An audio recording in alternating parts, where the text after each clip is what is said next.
சுக்கிரனே நமக. கும்பராசிக்கு 7.5 last final ஸ்டேஜில் ஓடிட்டுருக்கு. பட் 7ஆம் இடத்துல பார்த்தீங்கன்னா சூரியனும் கேதுவும் 2 பேரும் சேர்ந்து பிளேஸ்மெண்ட் ஆகிருக்காங்க. இது உங்கள் ஃபேமிலி லைஃப்பில் மிகப்பெரிய ஆப்ஸ்டிக்கல்ஸை உருவாக்கும். காரணம் 2 தோஷத்தை கொடுக்கும் சேர்ந்தா. இந்த தோஷம் மூலிமா ஃபேமிலி லைஃப்பில் தேவையில்லாத சஞ்சலங்கள், சண்டைகள் உருவாகலாம். யாருக்கெல்லாம் என்கேஜ்மெண்ட் பண்ணியிருக்காங்களோ கும்பராசிக்காரங்களுக்கு அவங்க இப்போதைக்கு அதிகமாக அவங்களோட என்கேஜ்மெண்ட் பார்ட்னர்கிட்ட அதிகமாக பேச வேணாம்.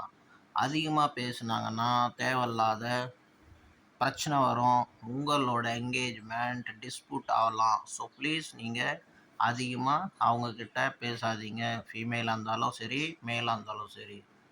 நீங்கள் அளந்து பேசுனீங்கன்னா உங்களோட ரிலேஷன்ஷிப் காப்பாற்றப்படும்.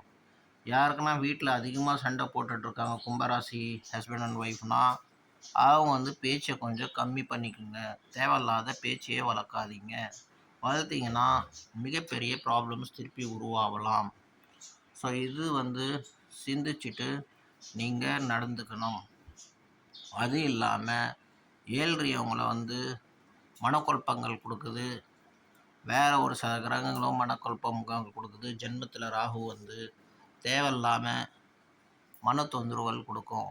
ஸோ இதுலேருந்தெல்லாம் வழிபடுறதுக்கு சனீஸ்வரனையும், கேது பகவானையும், ராகு பகவானும் இவங்க எல்லாரையும் நீங்கள் வழிபட்டுட்டு வந்தீங்கன்னா உங்களோட ப்ராப்ளம்ஸு கொஞ்சம் குறையும். அண்ட் பாவத்தை செய்யாத புண்ணியத்தை வளர்க்க பாருங்கள். மற்றவன் பாவம் செய்கிறான்னா அவனை மாதிரி நம்மளும் பாவம் செய்தோன்னா நம்மளும் பாவியாகி விடுவோம்.